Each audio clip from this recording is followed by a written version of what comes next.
our topic of the day, a bit late, but the topic of the day, the war on Islam and Muslims.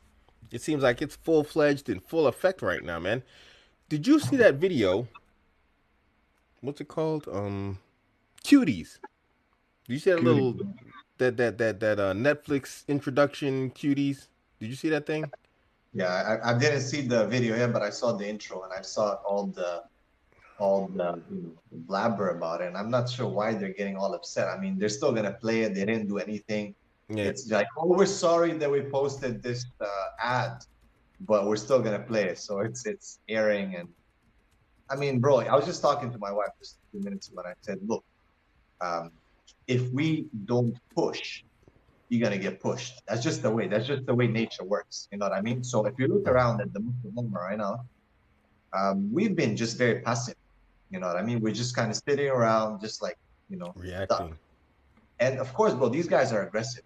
The people, the war against Islam is very, very aggressive, and people don't see it. That's the problem. I think the worst problem is that people don't realize. They see these movies and they don't see the connection that these are done on purpose. It's not done like, oh yeah, it's just another movie that's gonna make money. No, bro. Like someone sat down and said, okay, what else can we do to like attack Islam? What else can we do to piss off the Muslims? What else can we do to trigger some retard who's gonna start shooting someone because he's angry or something?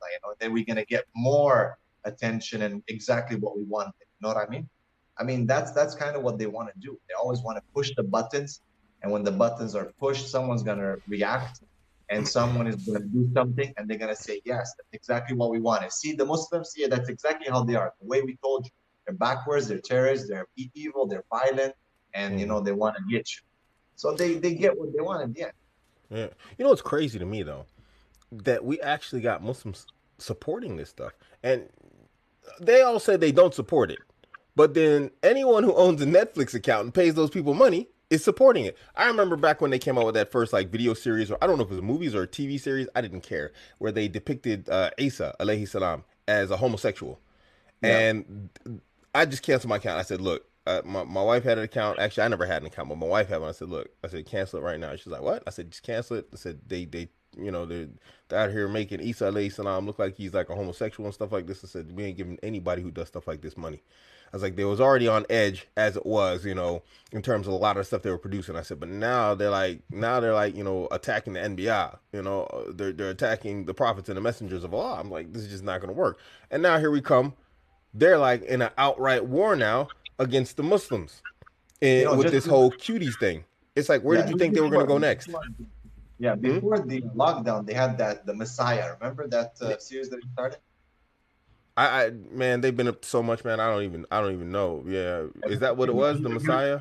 Yeah, he was speaking Arabic and he was quoting from the Quran and Sunnah and this and that. Like Oh yeah, he was like supposed to be the Dajjal or something like this, maybe, or something along the yeah, lines. yeah, yeah. It was messed up, man. They've been at it for a minute, man. And Yeah, then but hmm, yeah, the thing is that the Muslims are not realizing that. I always tell my students, guys, yeah, you complain, but what you gonna do about it? Which one of you is the next person who's gonna intellectually stand up? Second thing I told the guys, you guys are, they all want to be YouTubers, gamers, and I say, yeah, but who's gonna be the one who's gonna produce something for the Muslim that's halal and in line with the Sharia, Because yeah. all of you want to watch something. And I said, what you gonna watch? You're gonna watch something that's not halal. So which one of you is gonna be the next person who's gonna think outside of the box and is gonna put Netflix to shame? They're gonna make them go out of business, all right? With some proper, high quality, halal, videos that will bring Islam to the world. But I mean, we're playing on their terms, we're playing on their own field. We're Well, losing, man. I mean, reality, we're losing. that's one of the biggest problems, and that's why we need that's why we need brothers to like kind of step up the game, because it's like, as long as you play on someone else's board game where they make the rules, they can change the rules how they want to, and that's exactly what they do. They shift goalposts, they change the rules, they flip things. Like today, I had this conversation. I can't remember how it came up. Some dude said like, "Oh, Abuamerican, I know you to prove of this," and some Egyptian guy, he apparently killed his daughter, some sort of honor killing. And I just said, "Hey," I said, I said, "There's no foundation in Islam whatsoever for honor killings." I was like, "Not in the Quran, not in the Sunnah." I said, "So," I said, "I don't approve, but I do understand." And what I meant by I do understand is I lived amongst the Arabs. I understand their culture and their mentality when it comes to izzah, when it comes to honor. and they take it very seriously. I mean, but that wasn't a condoning his act. I just understood where it came from, and people lost their minds, man. And it's like I lost my point here. There was a connected point. Now I'm like off on a tangent. I'm getting old, but anyway, the point is, But I think um, what it is, we lost our Dira, we lost yeah, our we our lost our our, backbone. our backbone, man. Like Yeah. people are just Oh, like, sorry. Now I get the point. Now I remember. So I start arguing with this guy. I remember the point now. And this is the shifting goalposts. And this guy comes in and he's talking about, oh, this, that, the other. Muslims are the only ones doing this and this, that, the other. And then a brother named Omaid, he came in and he was like, oh, Muslims are the only ones to do this, huh? He's like, well, it was just back in 2017. We had like black people getting killed in America for dating white girls. Is that not like, is that not like an honor thing? And it's like the goalposts shift only for us Muslims, it would seem. It's like, you guys are the only ones doing this. And then you whip out the news on them. And all of a sudden, oh, well, that's different. And Muslims are afraid to have these conversations and confront these people, and this is part of our problem. It's like we need to be able to confront these people. But I think one of the first things we need to do as Muslims is stop giving these clowns our money. You know, it's not a matter of boycotting and protesting and who the ulama, they say this is this is like an innovative type thing, but it's like, what are we doing giving Netflix money anyway? You know what I mean? It's like you ain't got something better to do with your money than give it to Netflix. But then to top it off, you're giving them money and they're attacking us directly. Making the Dajjal shows, making shows showing Isa ibn Maryam as a homosexual, shows showing little Muslim underage Muslim girls, doing goofy stuff, taking off the hijab, stealing money from their family, twerking. Really? and And then they, they make it like it's something liberating. yeah, That's the funny thing. It's something so attractive. It's like that's the no, way to no, go. You wanna achieve success in life, you want freedom, right? They use the concept of freedom a lot, right? Which is like, they say this is the opposition to Islam, because yeah, Islam is permission and you have to be free, right? So it's so attractive to a lot of these young girls and boys. Again, because I'm a school principal, I deal with students a lot. Like that's the one thing that kids have been fooled to believe that they have to be somehow free. And I say free to do what? What's define freedom? I always tell them, exactly. define freedom. What do you Next mean? question. Oh, teacher, it's just to do whatever I feel like. I said, but you don't know what you want to do in the first place. I mean, put you outside somewhere on the street for a day and you're gonna come running back to your mama. You don't know what you want to do. And they get indoctrinated with these terminology, freedom, liberation, equality, and they cannot even define these terms. These are just slogans that are thrown out there. They sound nice, and people keep talking about him so much, but you need to define what does that mean. You know what I mean? And for a Muslim, I mean, with all due respect, there's no such thing as a concept of freedom. There's freedom from this dunya if you want to slave yourself to Allah subhanahu wa ta'ala, but other than that, I mean, there's not that concept of freedom that people keep dreaming about. And I always say, freedom to what? Commit sins, to go twerk, to go, make all kinds of movies. I mean, what's the limit right now? These what do you call these the homosexuals, the LGBTQ, everyone's asking for their freedom, and now these guys are coming through, man. The freaking pedophiles and child molesters, they're Yep. they're they're requesting their freedoms too now. So where do we stop? Like where's the end? I mean, there is no end. If these people are not going to stand up and say, "No, enough is enough."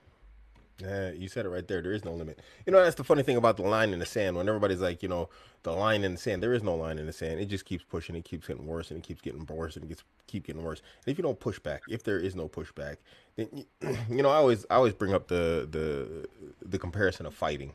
Because I used to fight a lot, Yeah. and I used to train a lot. And the thing is, if you don't like set a boundary to where your opponent knows that you'll strike back, and of course we're not talking about like your hobbying strike back or anything like that, but they know you won't like resist.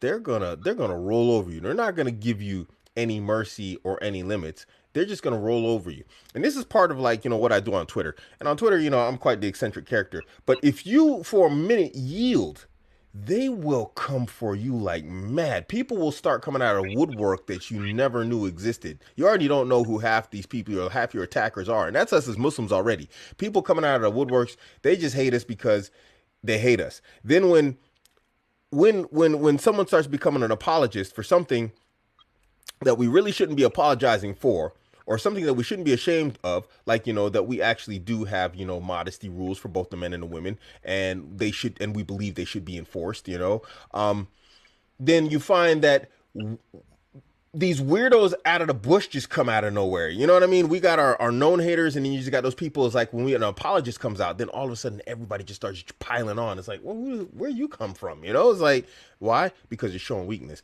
And this is something that a lot of brothers, and this is part of, like, inshallah, we're going to be, this is just episode 1, but we're going to be talking about a lot of this. Is brothers need to get backbones, man, and don't be afraid.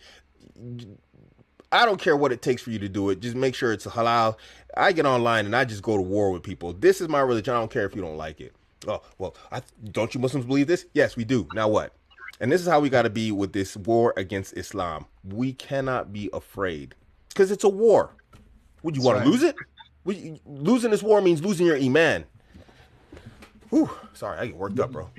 Yeah, they're attacking from all the sides. I mean, they're attacking our women, they're Yep. attacking our children, and I mean, they started first. They would, if you go back, let's say about 15 years, it was all about what? About hijab, Mm-hmm. hijab and women oppression and this and that, right? Now it's stepped up.